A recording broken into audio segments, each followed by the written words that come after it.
Still, there is a chance to fix matters. I cannot do it alone. I'll need each and every one of you.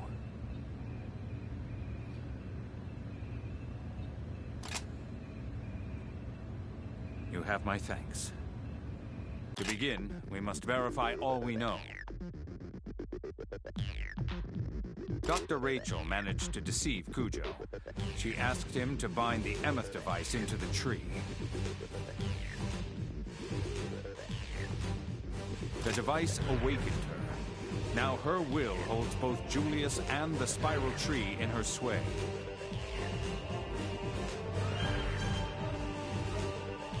Once more, she aims to unleash the apocalypse. Unless we can rescue Julius, she will succeed. And that brings us to our plan of attack. Please, observe.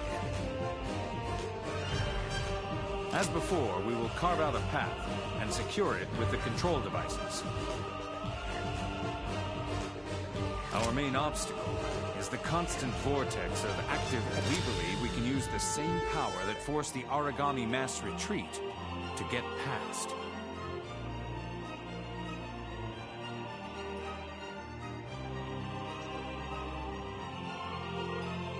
The resonance from Romeo's God Arc attenuates Oracle cells.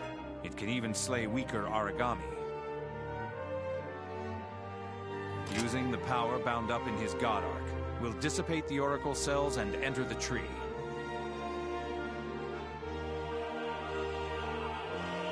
We have no control over Romeo's God Arc.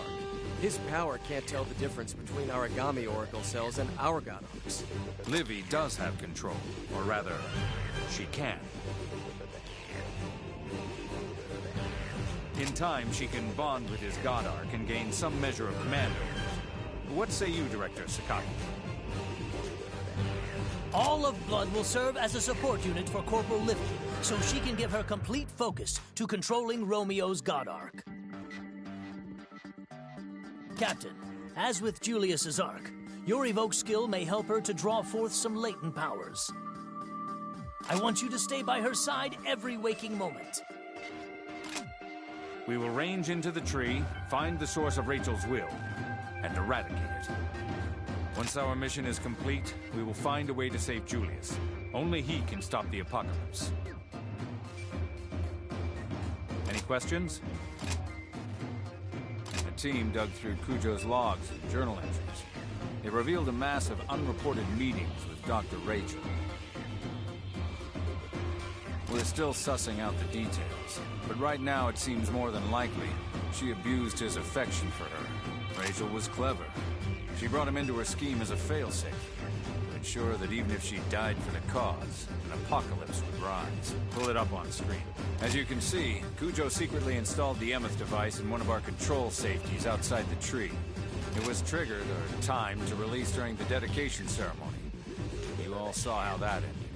I suspect the Doctor's primary goal was to stall Julius, thus creating a path for Kujo himself to enter. His secondary task was to compile a device that would serve to reconstitute Rachel's will once he had broken free. Once deployed, it did just that, locating and rebonding what remained of Rachel. Once the entire construct was under her control, she was able to seek out another source for the apocalypse. I can tell you what I know about the Emeth device.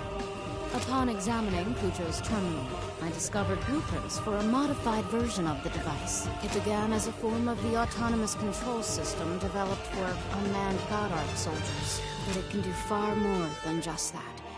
You see, the entire concept of the Emeth device was Rachel's. It was meant to stall Julius and recompile Rachel's memory once she was consumed by the tree.